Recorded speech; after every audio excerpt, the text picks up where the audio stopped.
Hello, I am Vicariously yours, and welcome to my virtual ASMR haircut and shave salon. Today, I'm feeling rather loquacious about fringe topics. So, as I cut your hair, I'm going to be talking about one of my favorite subjects, which is UFOs and extraterrestrial life. And what we're going to do today is I'm going to brush your hair, and then I'm going to cut your hair with scissors, and then I'm going to dry your hair probably, then use an electric razor to cut your sideburns.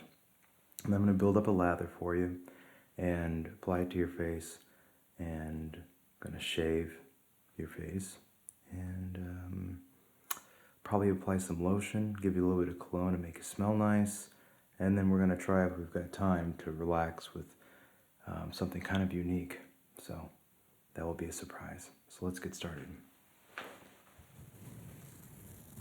So I think what initially sparked my interest in UFOs was my grandma. Actually, when I was a little kid, I had these hypnagogic episodes. And this is hypnagogic is a term for the state that you're in when you're between wake and sleep. So as you're going to sleep, right before you fall asleep, that sort of in-between state you're in is called the hypnagogic state. And when you're asleep and then you're waking up, the opposite, that in-between state is known as the hypnopompic state. So when I was a kid, I used to have these kind of weird experiences during the hypnagogic states. I would almost be asleep, and then I would kind of come to in my room, and it was almost like I was having a dream while I was awake. I could still see portions of the dream kind of laid over like a transparent mesh over my room at night, and it actually used to make me quite frightened. But I kind of just assumed that everyone else experienced these things, and I think most people actually do. Maybe just not everyone is as sensitive, and not everyone talks about it as much. So what that kind of did is that sort of got me started into thinking that maybe there was more to reality than what kind of initially met the eye.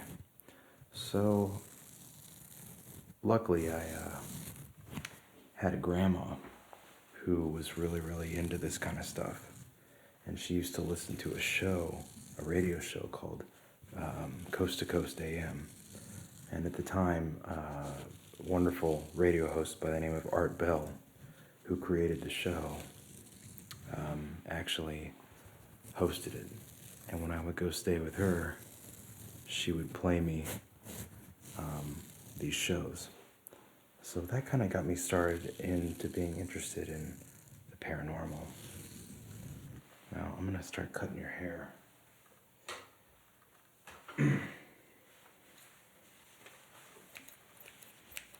One second. Let me adjust your chair.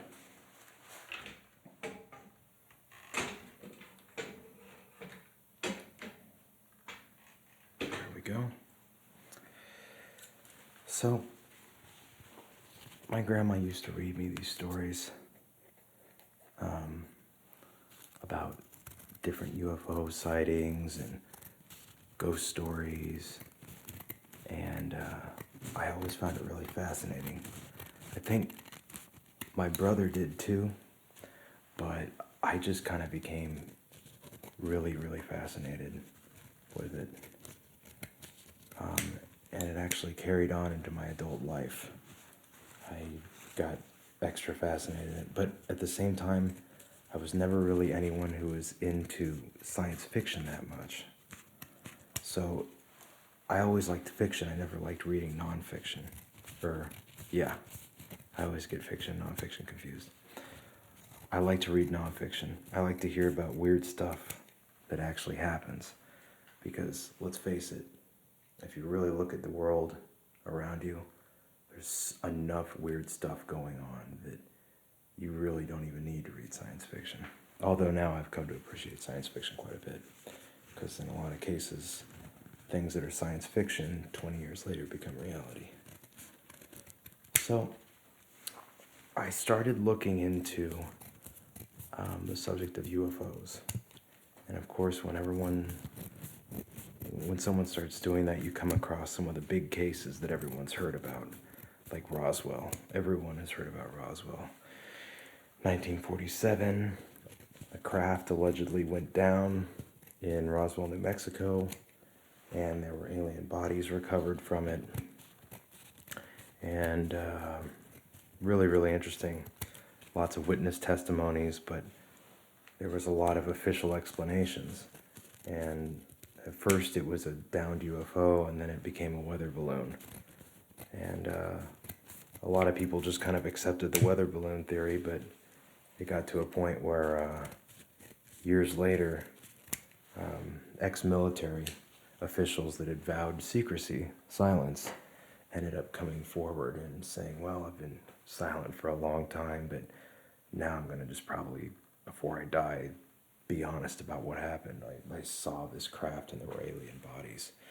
So I think it was when I started to see that kind of stuff that I started to say, there might be something to this. Now that I've cut your hair, and your hair was already wet when you came in, of course, because today the virtual salon doesn't have any hair washing technology available. So we're just going to assume your hair was wet, and now we're going to dry it off. And then I'll continue talking about this weird stuff.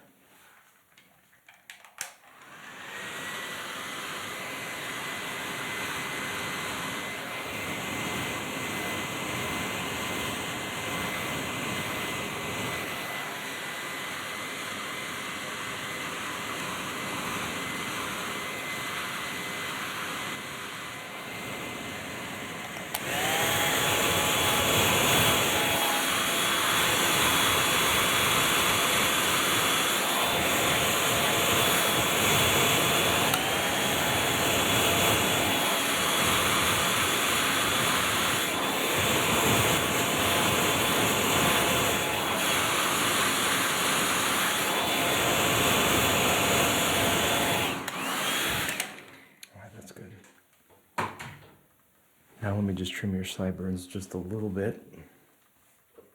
Sideburn hair tends to grow a little bit faster than the rest of the hair on your head, so it's good to get it trimmed up.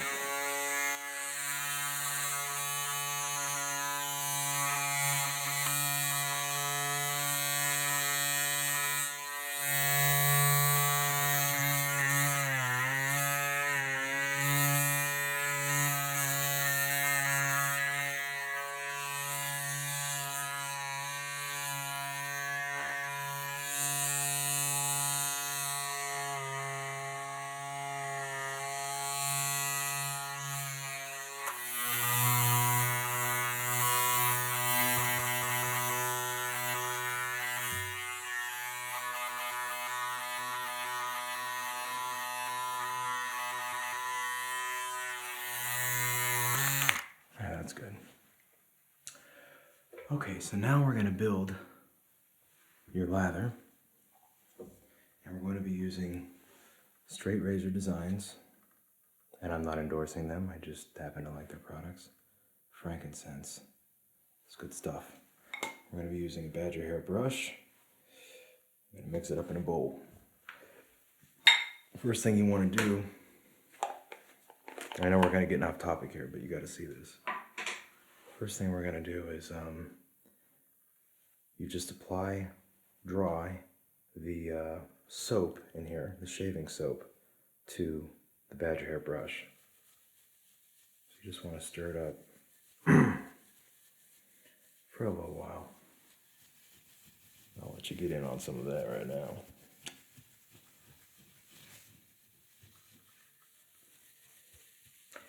So anyways, yes, so if you just hear stories about things like Roswell, you think in the back of your mind, all right, yeah, it's just crazy. But then you do a little bit of your own research, and you hear about ex-military officials coming out and saying, look, I saw an alien body, I saw a crashed UFO. This is my deathbed confession. And you start to say, no, wait a minute.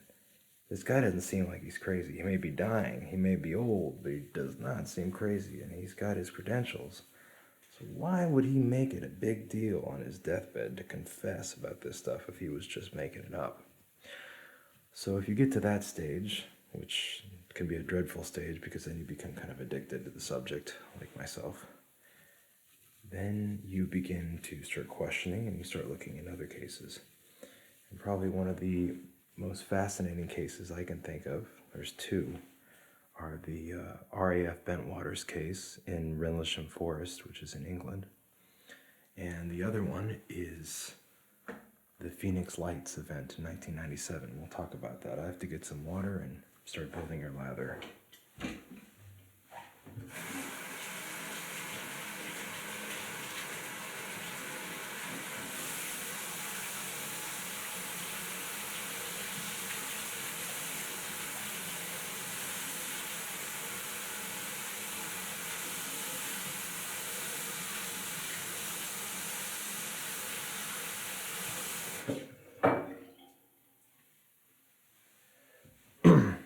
Initially, you just want to start off with a little bit of water.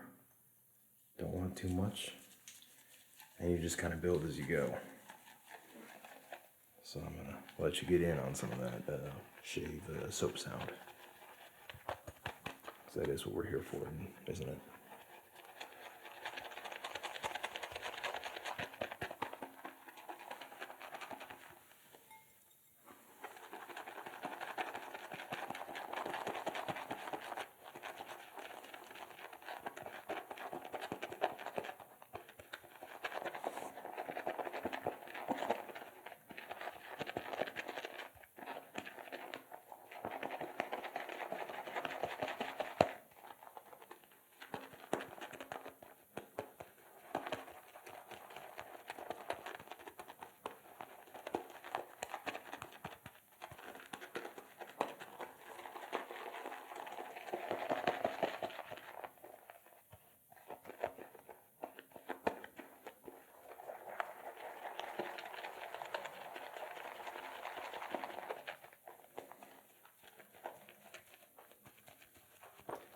Takes time to build a good lather.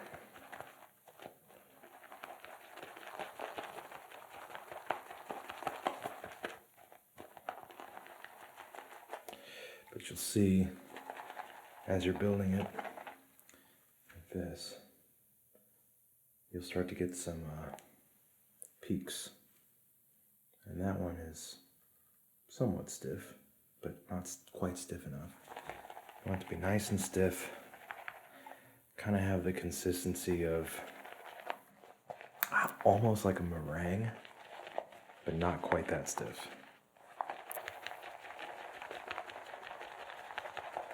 Oh, that frankincense smell is really starting to come out. It's such a great smell. My mother doesn't really like the smell of things like frankincense, but I love it. Most of my friends like it.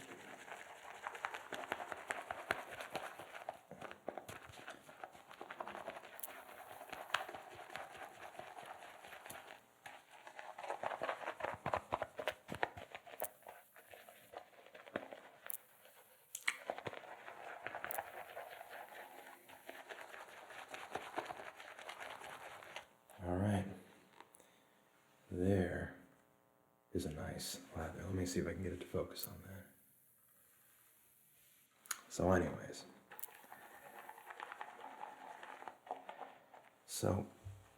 as I'm applying this shaving cream to your face, let me adjust your chair here. Get you nice and close. There we go.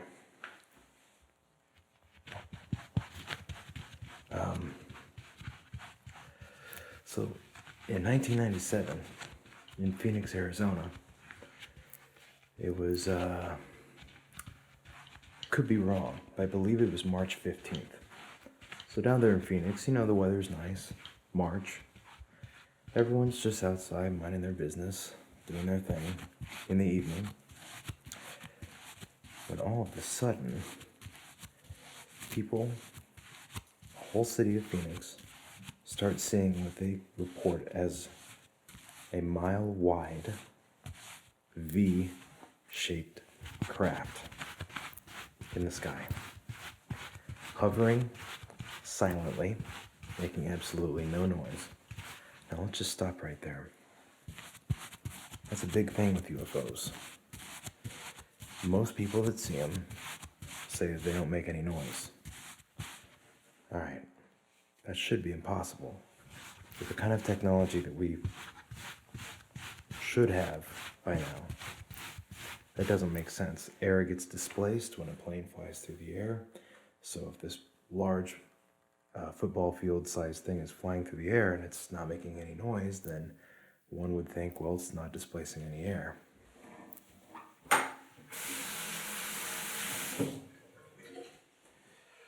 Which then leads one to the conclusion that perhaps these things aren't flying with the standard form of propulsion that we use.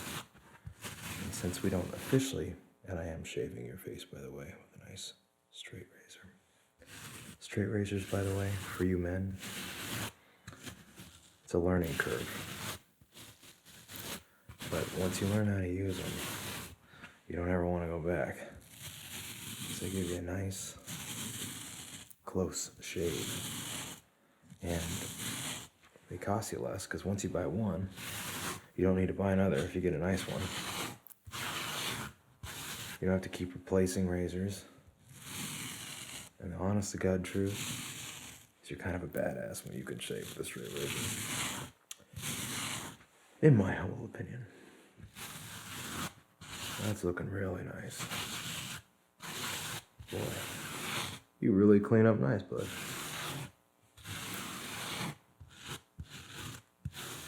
So,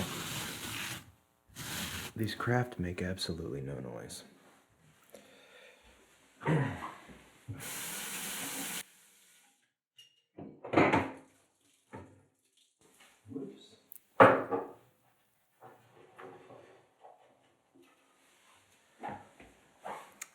That sound was totally not psychedelic at all.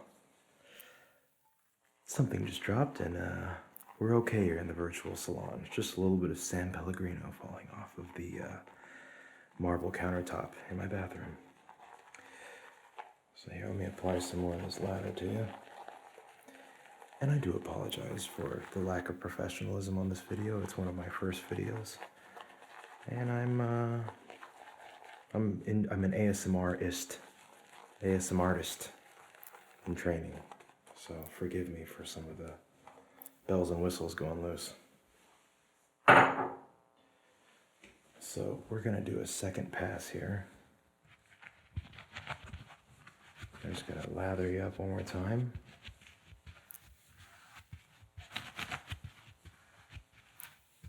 And a major shout out to, let's see, what's her name? She's one of the popular ASMR girls.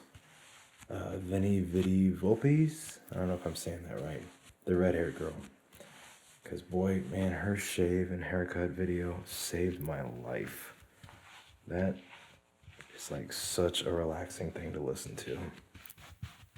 So I don't really think I'm doing her justice here, but she's really got a great couple of videos. I mean, I like listen to those things at work in my headphones. Man, just like ecstasy. It's so good. So that's kind of where I got this idea, obviously. She was first. So these craft make no noise. They fly through the sky. These people in Phoenix are seeing these mile-wide V-shaped craft, not making any noise. And all of a sudden, a bunch of military jets are scrambled in the area. And a bunch of flares are dropped by these military jets. And the idea is that I think that the military jets were scrambled to kind of scare these large craft off. So the official story that came out later was that the military had some jets in the air that night. They were doing a training session, and that's all the people saw. And you can actually see footage of this online, and what you see online when you see the footage is actually the flares that were dropped. They're not the V-shaped craft. I don't think I've ever seen a tape of the V-shaped craft surface yet. Makes you wonder. There's probably one out there. So the next day, the military said, we were just scrambling some jets, no big deal. Well, the people in Phoenix, people in the United States, when I saw it on the news, said, oh yeah, just, crazy people in Phoenix. But the people in Phoenix said, look, I know what I saw. These things were not jets. The jets came later. These were large V-shaped craft. It was crazy. Never seen anything like it in my entire life. I'll probably never see anything like it again. These craft, these things these people saw were so amazing, so out there, that it changed their lives forever. They never forgot it. Now, how many military jets make you feel that way? Not many. All right, looks like you cleaned up quite nice. I'm gonna just apply some lotion quickly to your face.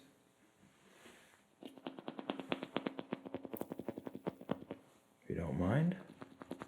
Just kind of helps with some of the razor burn, those nasty red bumps that you'll get sometimes. We'll take care of those.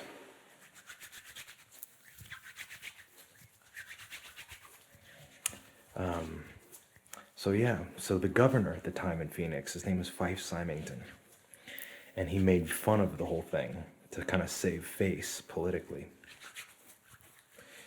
And he mocked it. And so everyone was like, well, hey, if the governor's mocking it, then it must be fake. And the people in Phoenix were actually pretty offended. But the interesting thing was, years later, he came out publicly and was on this Coast to Coast show. And he said, no, look, this really happened. There really were these unexplained craft. And so now he's a big supporter of it. So, hey, if the governor said that these mile-wide V-shaped craft were flying over, probably happened. Okay, and just to spice you up here, I'm going to spray some nice cologne.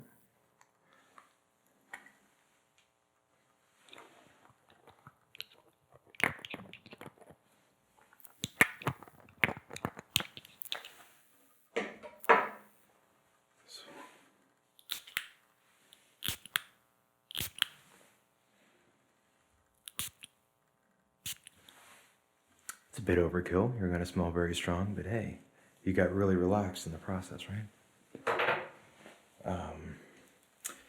And that's it. I wish I'd had more time to talk about the RAF Bentwaters case, but if you have nothing else better to do, go online sometime and watch some of the military and witness testimonies for some of these UFO cases. It sounds like science fiction at first, and it's kind of a turnoff, it's like a super nerdy thing to be into UFOs. But you got to really think about it. If these craft, if even one of these sightings is real, then that means we're being visited by extraterrestrial life. That's a big deal. That's the biggest story to ever hit humankind, ever. Huge deal. So the thought that it might happen in our lifetime, that it becomes public knowledge that we are indeed being visited by extraterrestrial life, boy, that's going to be a big deal. It's bigger than Y2K. So to end this, I have a special treat. This is a singing bowl. My dog actually chewed off the felt tip, so it's not quite as soft of a sound as I would like, but it's a nice, I think it's a G, but it's like 412 hertz G, so it's not the G you're used to listening to, but it's a G nonetheless. So thank you for joining me. Thank you for being patient with me on my channel. I am Vicariously yours, and hopefully the future videos won't be so unprofessional. I appreciate you watching. Cheers.